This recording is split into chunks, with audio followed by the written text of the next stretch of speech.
Welcome to the Global Innovation Initiative GII webinar. I'm Alison Corbett, Education Programme Manager for the British Council USA. And I'm Stephanie Blockinger, Education Coordinator in our British Council offices here in Washington, D.C. The purpose of this webinar is to address any questions you may have about submitting an application. There will be a short presentation followed by time for us to answer any questions you may have. Please type your questions in the question box of the webinar toolbar. The webinar should last no more than 1 hour. We are also pleased to have Sean O'Connor, Policy Officer Americas from the HE International Unit with us. Welcome, Sean. GII is the result of more than 5 years of collaboration between the UK and the US to create a new model for transatlantic and global cooperation. It's a higher education partnership grant opportunity aimed at strengthening multilateral research collaborations between universities in the UK, US and selected countries, Brazil, China, India and Indonesia. It's funded by the British Council, the UK's Department for Business, Innovation and Skills and the US Department of State. British Council administers the UK competition and works closely with the US implementing agency, the Institute of International Education, which administers the US competition. There are 2 parallel competitions in the UK and the US, which are aligned as closely as possible. GII will award grants of between £100,000 and £150,000 to UK-led partnerships. Last year was the first year of the competition. We received over 350 strong proposals via both the UK and the US applications streams. We received 164 applications for the UK alone and funded in the end 23 partnerships. 13 of those were UK-led. It's worth noting that China was the partnering country of choice last year, receiving a proportionally higher number of applications as the selected third country. On the flip side, there were many fewer applications involving Indonesia as a partner. Also, research partnerships in urbanization or urban development, as we are calling it this year, received fewer applications, while the majority of applications were under the energy, environment and climate change theme. All of this was reflected proportionally in the final group of partnerships selected. This year we are aiming to fund at least 10 proposals through the UK competition and 6 through the US competition. Now I'm delighted to introduce Sean O'Connor from the International Unit to say a few words. Hello Alison, thank you very much for the introduction. So I'm Sean O'Connor. I'm responsible for the International Unit's work in relation to the Americas. So that's the USA, Canada and Latin America.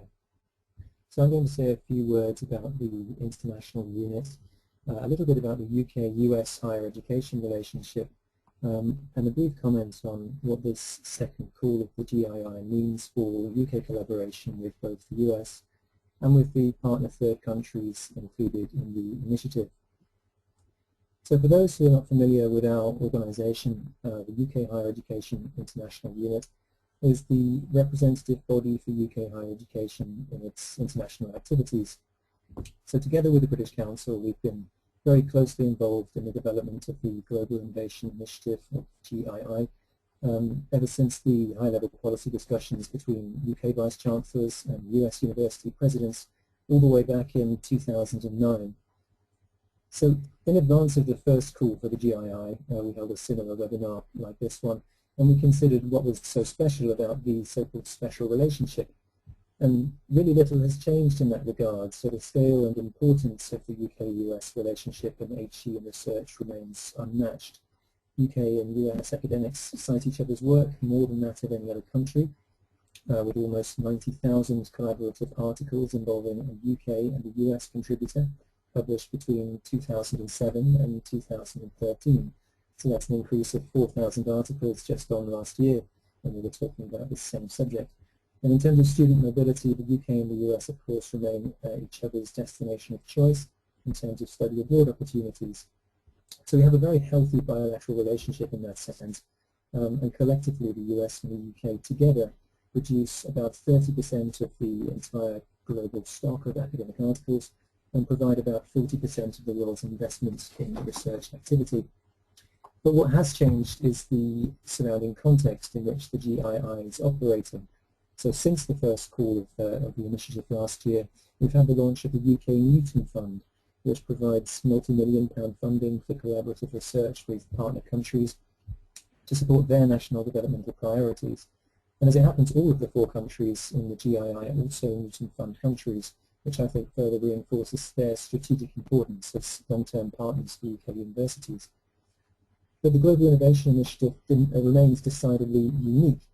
So the multilateral approach whereby UK and US universities combine forces to develop collaborative research projects with the partner third countries is very distinctive and has resulted in some really outstanding joint projects being approved in the first call, as Alison referred to.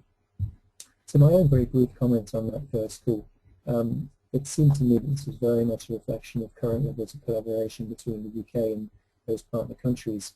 Certainly China came out as a strong top performer in terms of the partner country of choice, closely followed by Brazil, India, and with Indonesia somewhat lagging behind. But also what was noticeable was how urbanization was slightly less well represented here.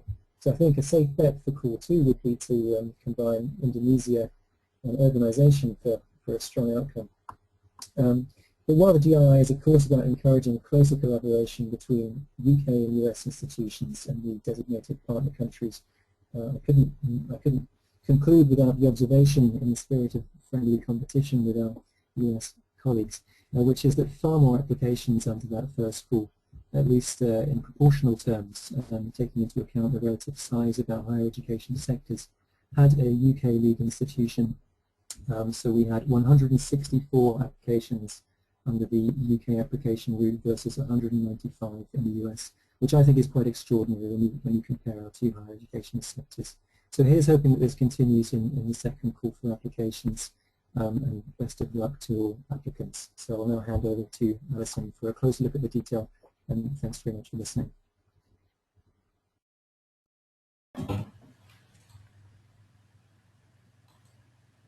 Thank you, Sean. As outlined in the call for proposals, the goals for the Global Innovation Initiative are to increase the global mobility of students, faculty, and researchers, develop a group of people with the international experience to work in a global context, encourage international collaboration, and encourage linkages between universities and businesses. When applying for a GII grant, please ensure that your partnership reflects the goals and objectives of the initiative. Also, partnership activities should be designed to foster cutting-edge research and be mutually beneficial to all partners. We see GII as seed grant funding to help strengthen institutional research capacity for all partners involved. The themes have changed slightly from last year. This year, the call for proposal guidelines provide more details on the kind of proposals expected under each theme. Please read this section carefully, especially if you're resubmitting a proposal from last year, to ensure that your research fits within the selected thematic area.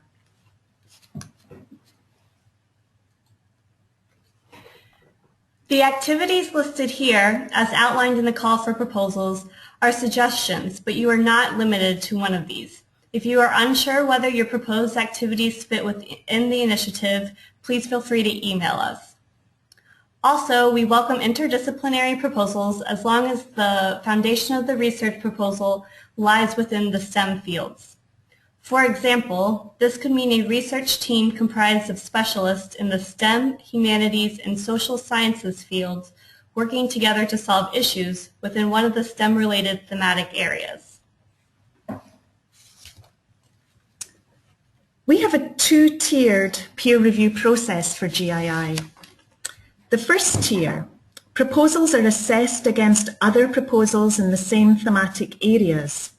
Reviewers score proposals against criteria such as their scientific merit, potential impact of the research, feasibility of the proposed research and partnership activities, strength of the partnership and cost effectiveness of the proposed budget, as well as proportionate cost sharing between partners. We discuss the scores with panels of reviewers and ensure a unanimous decision on which applications advance to the next round. We aim to ensure as equal a distribution of high-scoring proposals as possible across the 4 themes. In the second tier, approximately 25 proposals from the total pool of applicants move on to the final selection panel. This is an in-person panel comprising reviewers who have expertise in international partnerships as well as topical expertise. All things being equal, in the final selection panel, reviewers may give additional consideration to the diversity of institutions, proposal themes, and the diversity of partner countries.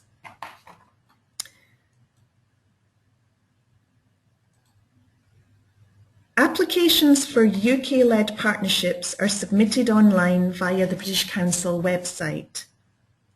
Please follow the rules on format set out in the call for proposal guidelines, especially as this has changed from last year. For example, the narrative is 10 single-sided pages in length, although up to 5 additional single pages may be used for appendices for graphs or tables. Please also follow the conventions required for naming and saving attachments. Before we begin answering your specific questions, we'd like to share some of the frequently asked questions we've been receiving. What are the partnership requirements? There must be at least one higher education institution from the UK and the US and at least one of the selected third countries, Brazil, China, India, and Indonesia. Beyond that basic requirement, multiple higher education institutions from any of the countries eligible for a GII partnership can be part of the partnership. Which institutions are eligible to apply? Applications through the UK competition may only be submitted by a recognised body as defined by the Department for Business, Innovation and Skills. The lead US partner must be an accredited post-secondary educational institution. The lead partner in Brazil, China, India or Indonesia should be an institution which is recognised as an eligible higher education institution in that country. In some cases, this may not be a traditional university. If you have any questions on this, please let us know, as we have in-country colleagues who work with us to check institutional eligibility. Can an institution submit multiple proposals? Yes, institutions can submit multiple distinct proposals. However, the same or similar proposals that are submitted through both the UK and US streams will be deemed ineligible. Does my research topic fit under a specific theme? Please refer to the descriptions for each thematic area which are provided in the call for proposal guidelines. It is up to you as the researcher to demonstrate through your proposal how your research fits within a theme. If you are unsure, please email us for clarification. Is faculty staff time an acceptable cost for the budget? Costs and stipends for non-permanent staff, postdocs and research assistants are permissible. This does not include tuition fees which are ineligible for funding. We strongly encourage funding to go toward direct costs of the project. Is there a minimum required amount for cost sharing? No. However, proposals which demonstrate significant cost sharing will be viewed favourably in selection as this demonstrates institutional commitment. However, we recognise that the amount of cost share will depend on institutional capability. Cost sharing for direct and overhead costs is strongly encouraged to demonstrate institutional commitment. How are the funds dispersed? All UK funds will be directly awarded to the UK lead institution and will cover a period of 2 years. The UK lead institution is responsible for transferring funds to partner institutions for activities which support the research and overall initiative. We would now like to spend the rest of the webinar answering your questions. Please type your question in the messaging box and we will answer as they come in. If we don't get to your specific question, please send it to the GII mailbox. And the email address will be on the next slide. I'm going to pause for a few moments to allow you to type in your questions. Thank you.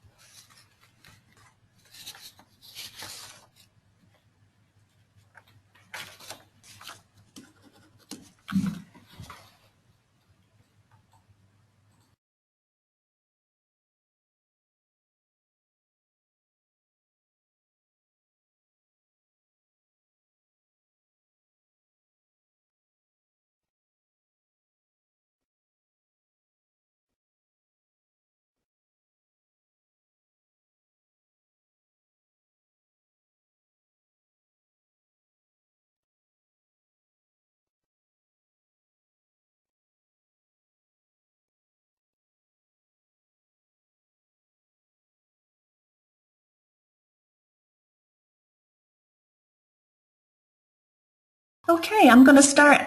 First of all, thank you for sending in your questions. They're coming in fast and furious. I'm going to start answering as many as I can. First question was whether would a postdoctoral research fellow specifically hired for the pursuit of the project be an allowable budget item? And the simple answer is yes, we would allow that. That is part of the eligible cost that you can put in your budget. One question is that we funded 23 partnerships grants last year and will fund at least 16 this year. Does this request, is this an actual or potential cut in the budget? It's not. We actually had a goal of funding 20 last year and were able to fund 23, and one of the reasons is that we do put in that range of grants from 100k to 150k, so we're able to have a little bit of flexibility in the budget. Although we are saying we're being conservative with a small c at the moment on the amount of partnership grants that we can offer, we do expect to have at least 10 on the UK side. The US side is at the moment predicting 6, but they may be able to fund more. So it's just a guideline. We've also got a question on the length of the narrative. Can the tables, figures, etc. be embedded in the main body for a total 15 pages instead of 10 pages of text plus 5 pages of appendices? And what we would ask is that you keep it to 10 pages of text. You can intersperse within the narrative, so you can go ahead and do that, but make sure that it does still come out as 10 pages of text. Question on CVs. Are just the principal investigator CVs needed? Yes, and we do need those from each of the partnership, each of the partnering institutions.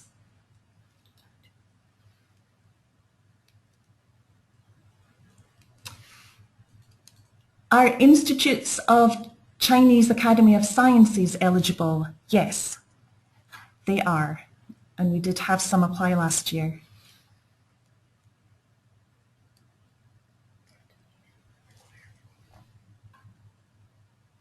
Okay, question on can the 3 institutions include a non-higher education partner, such as a think tank or local NGO, not-for-profit organisation, museums? The answer is yes, as long as the basic minimum requirement of the three partners, main partners being a higher education institution, a US, UK and third country. As long as that criterion is met, then you can introduce other partners such as non-profits or NGOs.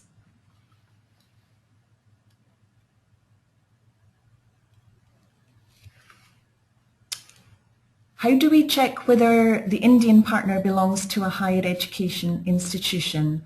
You can either go to the Ministry of Education in that country, or you can contact us, and we have colleagues and British Council offices in all of these countries, and we would be very happy to check their eligibility for you.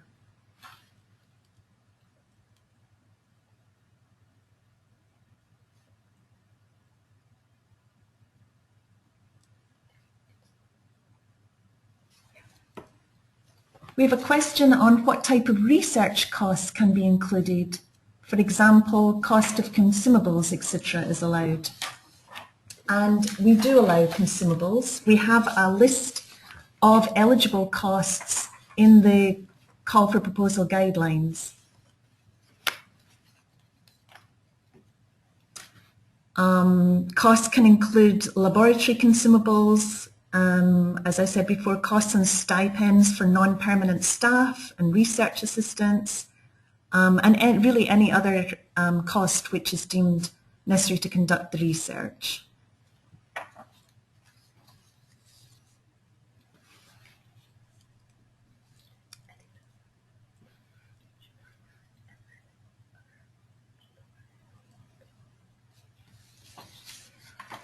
We have a question on the letters of support. Does a collaborator need to present a letter of support? A letter of support is required from each of the partnering institutions, and we have some suggestions on who should sign that, at what level it should be signed off at the institution. There's also an option for additional letters of support to come in.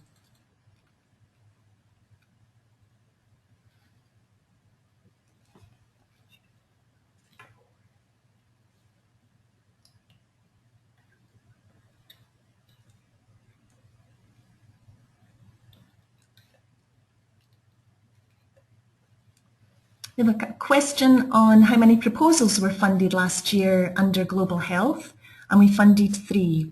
As I mentioned before, the majority of the applications that we received last year were under the energy, environment and climate change theme, and so proportionally those applications, we ended up having more in the finalists under those, but we do aim to have as equitable a distribution across the 4 themes as we possibly can.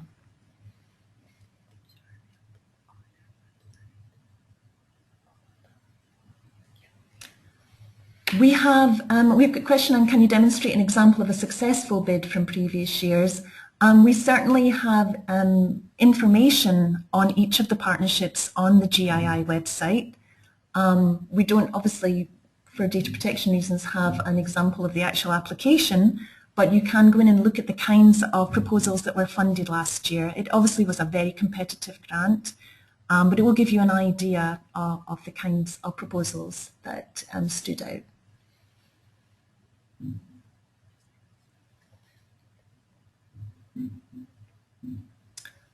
We have a question where to find more details about the 8 Great Technologies. I believe we link to them on the guidelines. We do. On the call proposal guidelines, if you go into that document online, you can link to the 8 Great Technologies, which are on the Department for Business Innovation and Skills website. But just to mention that although we mention the 8 Great Technologies, as obviously the Department for Business Innovation and Skills is our funding partner, it is not a requirement that your proposal fits neatly into one of the 8 Greats.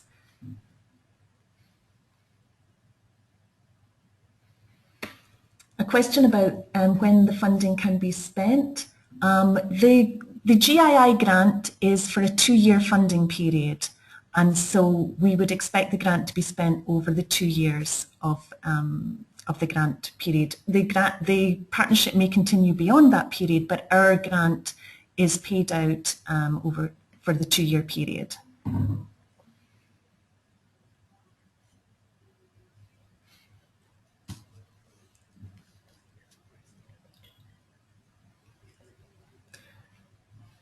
Can references be submitted as endnotes rather than as footnotes? Yes. Yes. You can submit references as endnotes.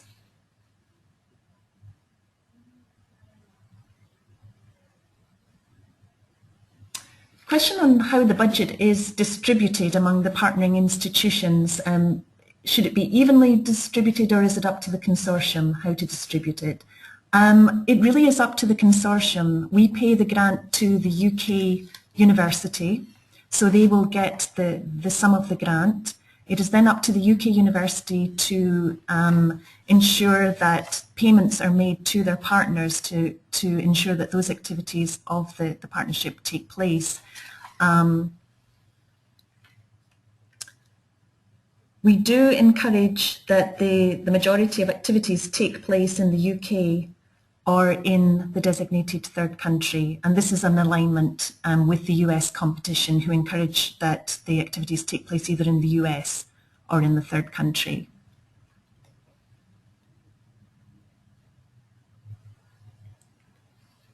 Can a research associate be funded? Yes. If they are working directly on the project, yes.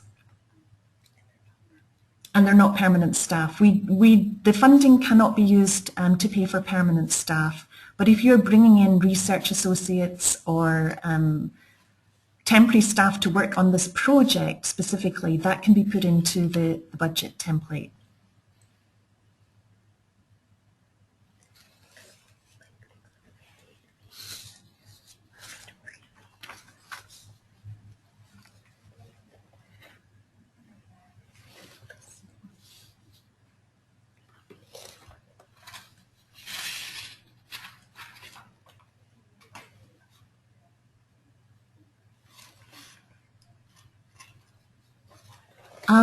Related to that last question, could we have a question on whether, could you please suggest if faculty staff time is funded?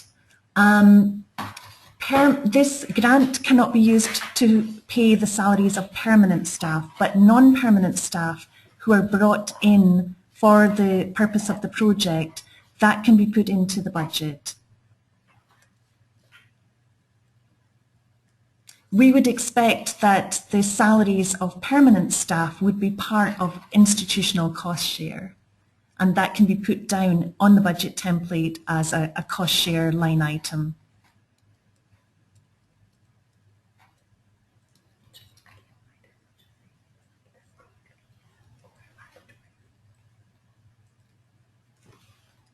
What kind of expenses would fall under indirect costs? That is anything which is not directly related to the project but is sort of overhead costs. Could be lab fees, could be administrative costs, photocopying, those kind of indirect costs.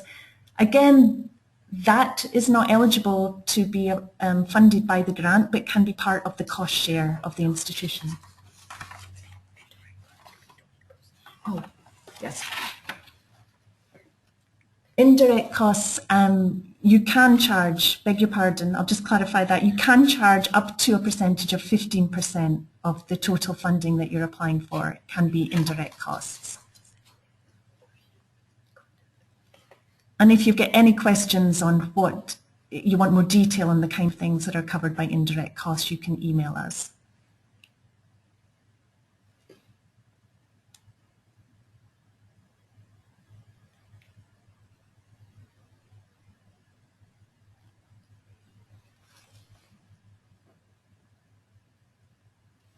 A question about someone has a strong link with an Indian institution and is seeking a suitable partner in the US for the project, and whether only pre-existing links are supported. No, we are can definitely support new partnerships. It doesn't have to be an existing partnership that is supported by GII. Unfortunately, we don't have the capacity to help broker those partnerships. So that is something that you would have to do, but we are very happy to fund new partnerships and do see this as one of the goals of GII, is to provide seed funding to get new partnerships off the ground.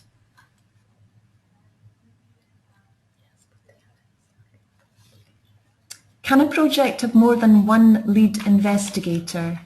Yes. However, you do have to select one of those principal investigators to be the person who leads on submitting the application and is also the person who will be responsible for reporting throughout the period of the grant, and be the person that we would contact to ensure that budget and monitoring and evaluation reports are submitted to us.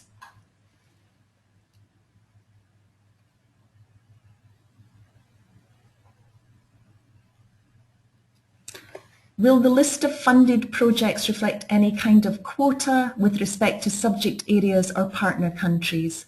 We don't have quotas as such, but we do try to ensure that we have, as say, all things being equal,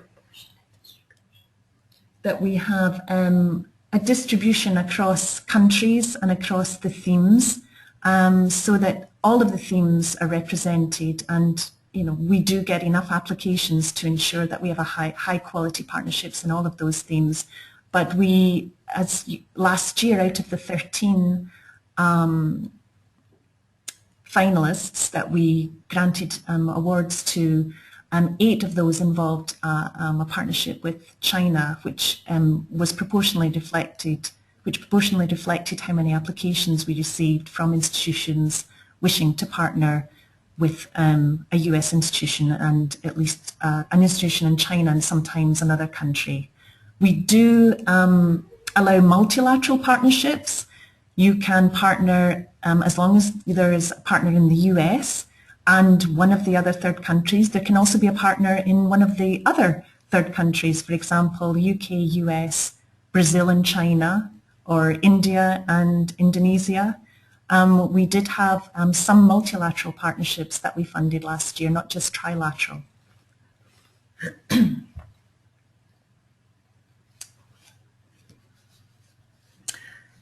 The question on question on equipment costs.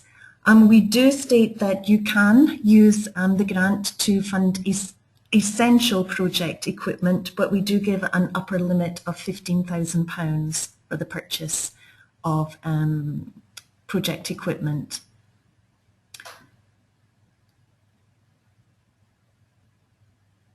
Yes, I can confirm that the grant can be used for existing partnerships that meet all the eligibility criteria.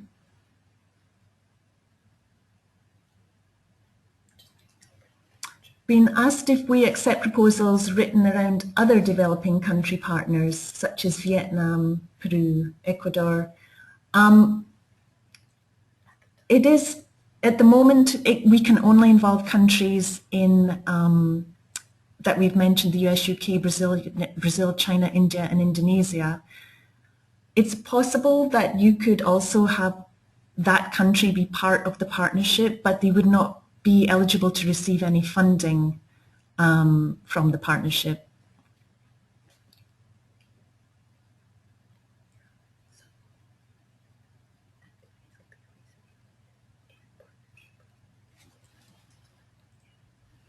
Will research activities such as lab experiments be included in project activities section?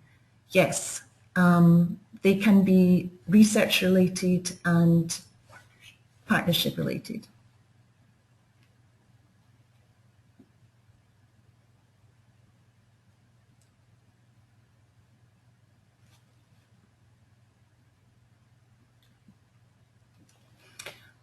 We have a question about someone has found a partner in the US and India. The funding for the US collaborators is through continuous funding via grants. And does this make them ineligible for research costs? No. But in the budget template, you should just put details in of what the additional funding that you're getting from external sources for the partnership.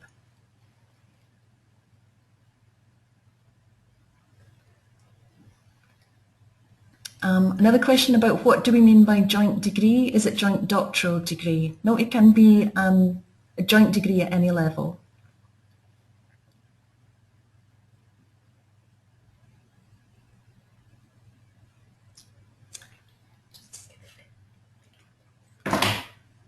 Also a question from someone who's interested in the agriculture, food security and water theme and is wondering how broad or focused the applications are expected to be, or should they be focused on a single crop? And no, they can, as long as you make the proposal fit within what we're looking for in under that theme, it doesn't have to be as focused as just one single crop.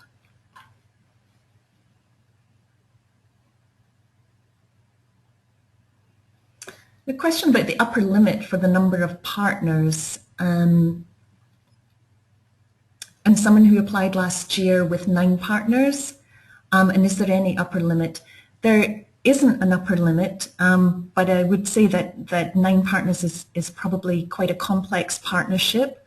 But having said that, if you can demonstrate that that is a workable partnership, then, and that there's equality amongst the partners, that they all have an equal, they all benefit equally from the partnership, then absolutely go ahead and apply with those partners.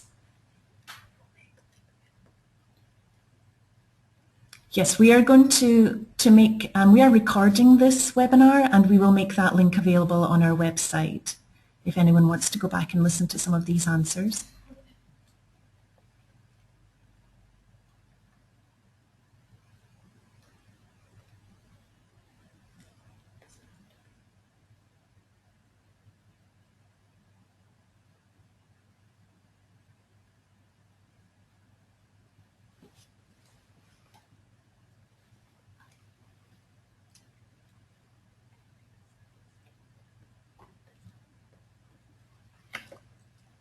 Someone's asked about what does other eligible expenses in the budget sheet refer to. That's an opportunity to put in anything which is not specifically listed on the budget template, but if you refer back to the call for proposal guidelines, we do list out what are eligible and ineligible expenses for the grant.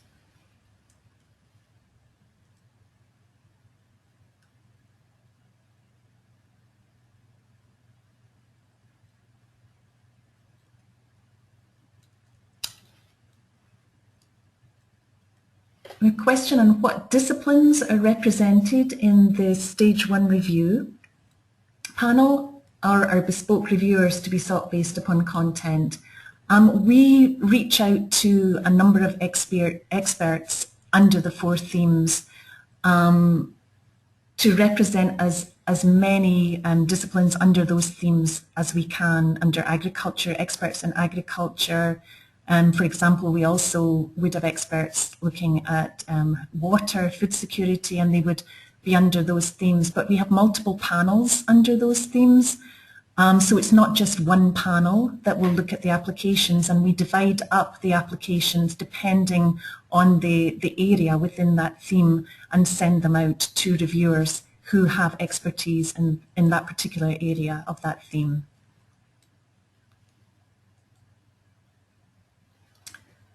Does the grant require match funding or contribution in kind? We don't require matching funding. We do ask for that you list cost share, and there are details in the call for proposal guidelines on the kind of things which are counted as cost share, which includes in-kind funding, use of facilities, that sort of thing, which can be classed as in-kind contributions of the institution.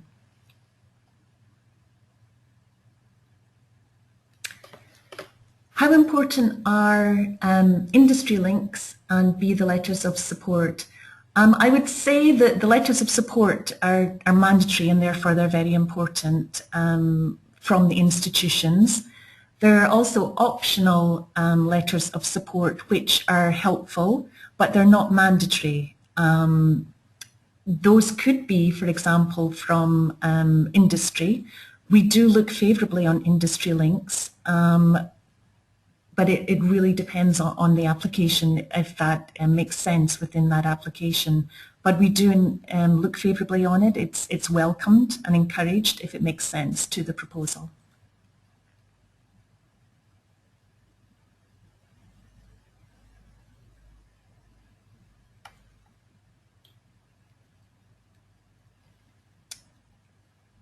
Are the Brazilian national laboratories eligible since they have research students associated with the local university? We are very happy to look into that for you. We find that actually Brazil is one of the countries where it's not necessarily a traditional university where the cutting edge research is taking place, and there are research institutes which are eligible to be part of the GII. So yes, if you want to give us a specific name, then we can check it out for you, but it's highly likely that they are eligible.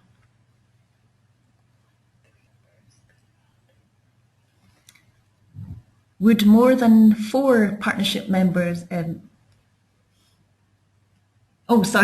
would more than 3 partnership members be allowed?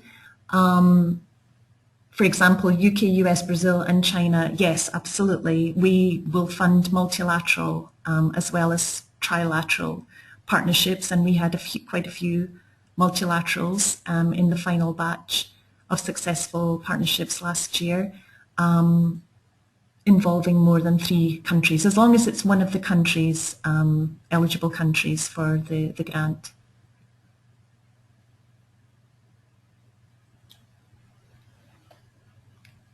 Is the NIH Institute, such as the Vaccine Research Institute, eligible to be the lead US partner? No, they are not. They're not a recognised higher education institution in the US. However, they could be part of the partnership.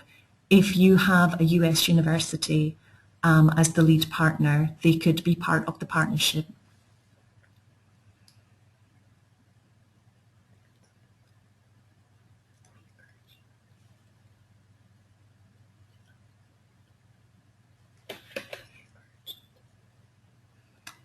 Does industry need to act as a partner or just support the project? We do encourage industry as part of the partnership, but they would not be a lead partner. They can be involved in the partnership and be supportive, but again, it would have to be a higher education institution who is the lead partner.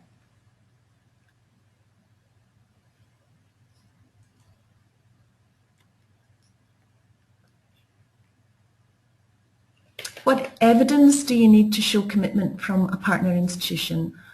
We require a letter of support from each of the partnering institutions, and also a level of cost share as well to show institutional commitment. And again, that cost share is dependent on individual institutional capacity, depending on who you are partnering with. Not all of the partners will be able to provide as high a cost share as others, and we understand that in the application.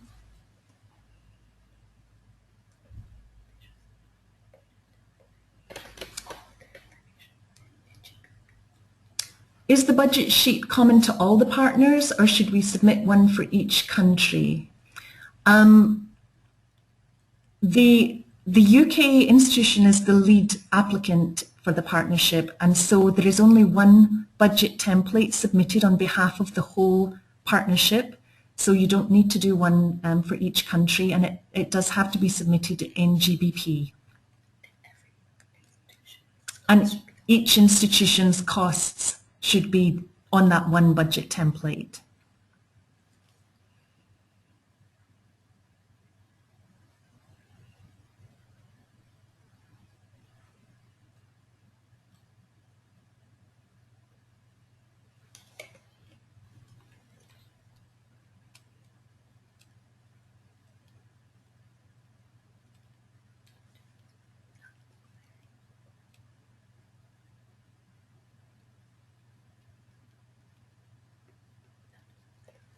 For a lab-based proposal, does a shared postdoc need to spend periods of time in all three countries? It's not required. We would encourage it because one of the goals of GII is to encourage mobility and give people that international experience, but it's not a requirement.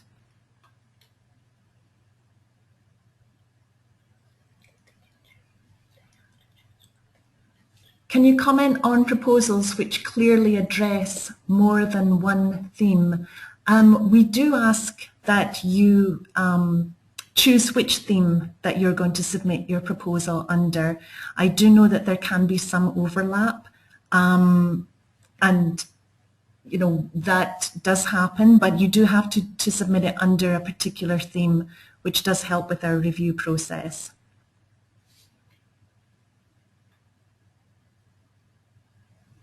Can UK University's China campus be regarded as a China partnership? No, we do not allow for that.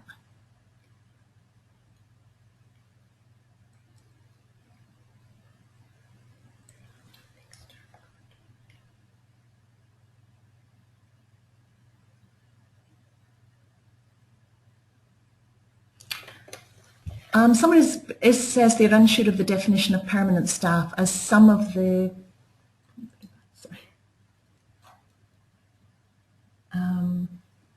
as some of our collaborators are only funded by the grants they bring in, so would these be counted as permanent staff?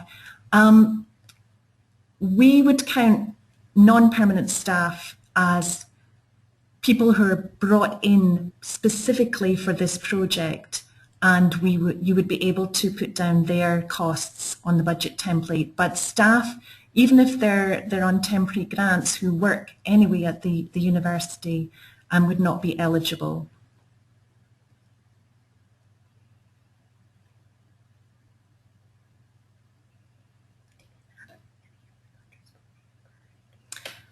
Someone is asking about where the research takes place.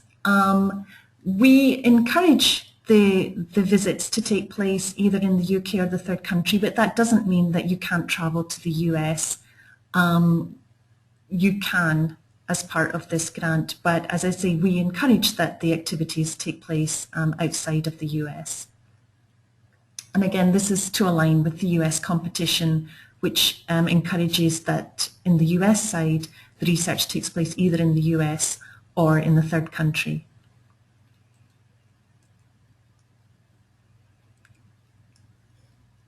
The US competition, the name of the US competition is the Global Innovation Initiative. It's two parallel competitions under one umbrella name of the Global Innovation Initiative, and British Council USA manages for the UK, and the Institute of International Education manages the US competition, but we align the competitions very, very closely. The same review process, pretty much happening at exactly the same time, and very similar call for proposals, and there are just some very slight differences between the two competitions.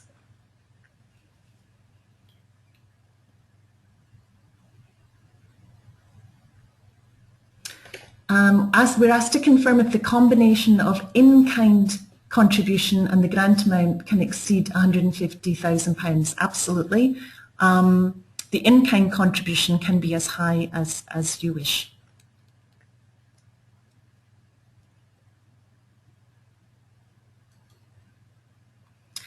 Someone is asking about overhead costs and whether it's necessary for that to be covered by the institution as a sharing cost. We would encourage overhead costs to be covered by the institution, but you can put in indirect costs up to a maximum of 15% of the grant on the budget template.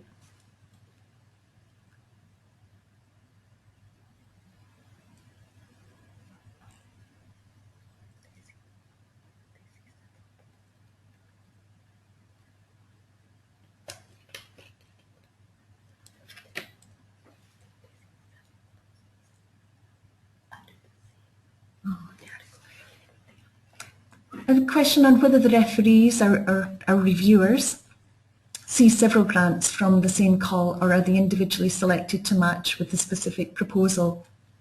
Our reviewers see a number of applications under that theme so that they have a good point of comparison when selecting against the criteria, the selection criteria.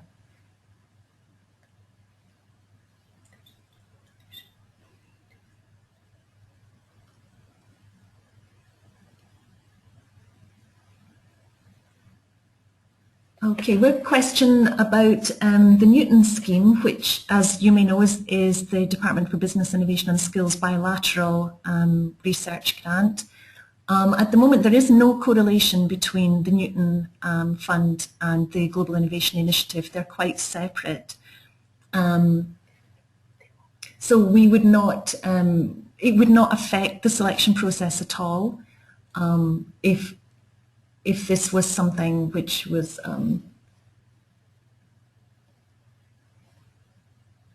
which fell under the Newton scheme minus the US partner. I think that was how our inquirer put it.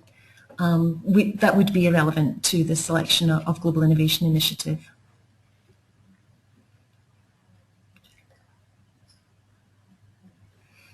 A question on the format of the proposals. Please check the guidelines. We have it quite clearly written on the call for proposals guidelines what the format of the narrative of the document should be. For example, the narrative, the spacing, the font size, margins, how many pages. That's all listed in the call for proposal guidelines.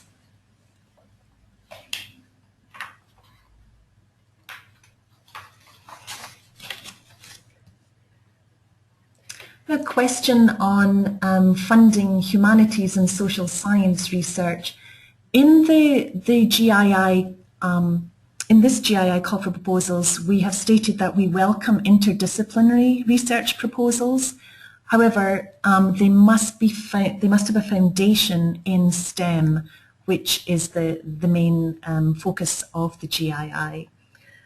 So we could fund teams of researchers who are scientists, social scientists, and humanities researchers, but they have to be working together to address one of the global issues under the 4 themes that we list. So it still has to be there still has to be a foundation in the STEM fields.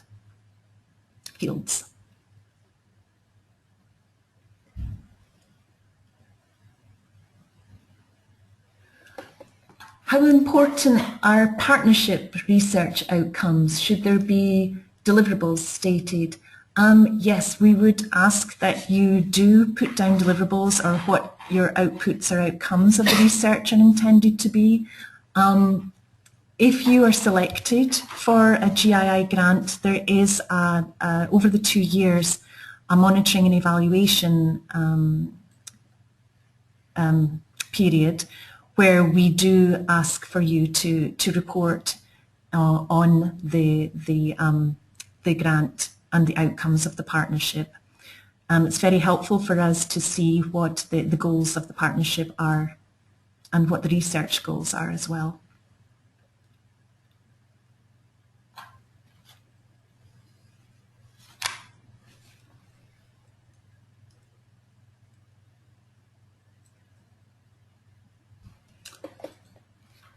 A question on, in addition to the £15,000 for project equipment, will there be any other budget for consumables for lab activities? There is a line in the guidelines which says that you can include appropriate costs for field work and for temporary project staff in country. So in that line, in that budget line, you can include laboratory consumables or in the costs and stipends of temporary staff, non-permanent staff.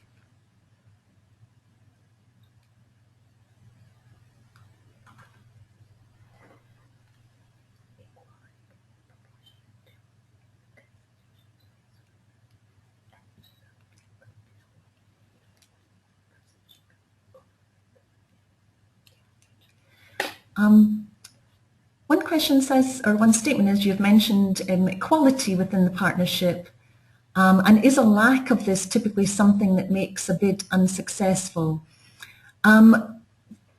What we would like to see is that there is that the partnership is mutually beneficial. You know, we're very aware that the US and UK are very strong research countries, Anglophone countries. We want to make sure that all of the countries involved in this partnership benefit from the partnership.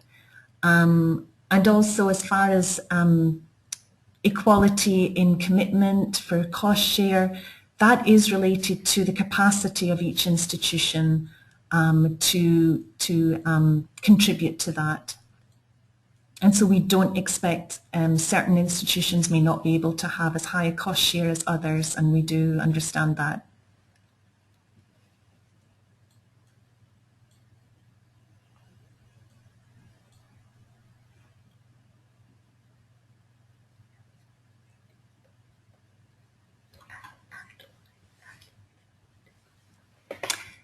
Does the provided budget template have to be used, or is any Excel sheet acceptable? We do ask that you use the budget template that we provide, but you can add in additional lines as required.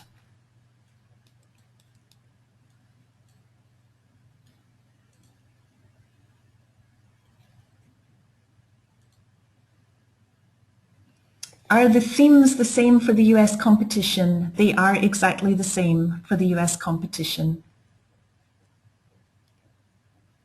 And just to reinforce again that you are only allowed to apply under one of the competition streams.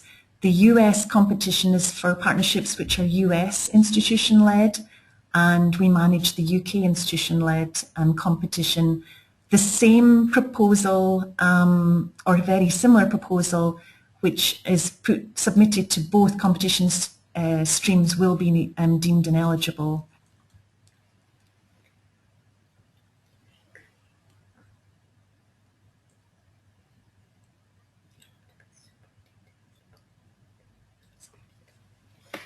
Do the indirect costs have to be itemised or just expressed as a percentage?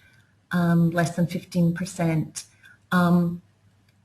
We would like some detail. It doesn't have to be too detailed, but if you can give us an idea of what the indirect costs are, that is very helpful. But it doesn't have to be, you know, a lot of detail in that section.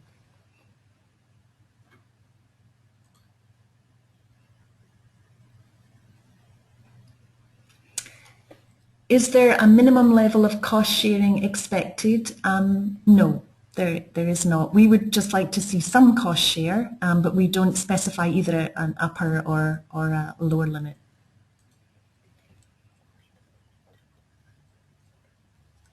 Is there a template for the application form? Yes, there is. It's not a template, but there is specific guidelines in the call for proposal document, which tells you it has to be A4, 10 single-sided pages, the size of the font, the margins, the typeface to use. The actual application form is on the web, and it's a web form that you fill in online and then submit with your attachments, and you have to have your attachments submitted at the same time as the application form. You can go back to it, so you can pause, save it, go back to it, but when you finally submit by the closing date, you have to submit everything at once, the online form and the attached documents.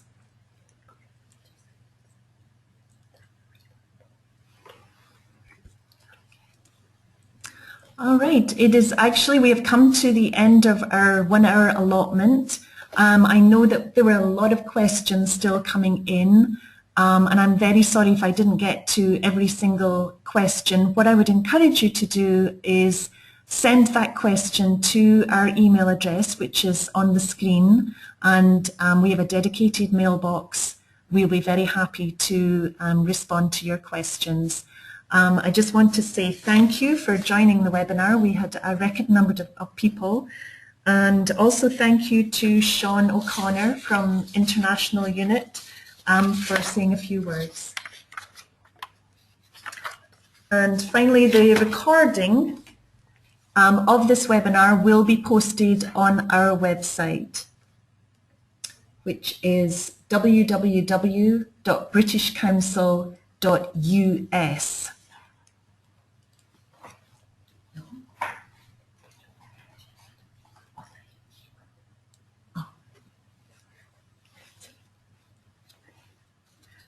Okay, thank you to everyone for joining the webinar. Goodbye.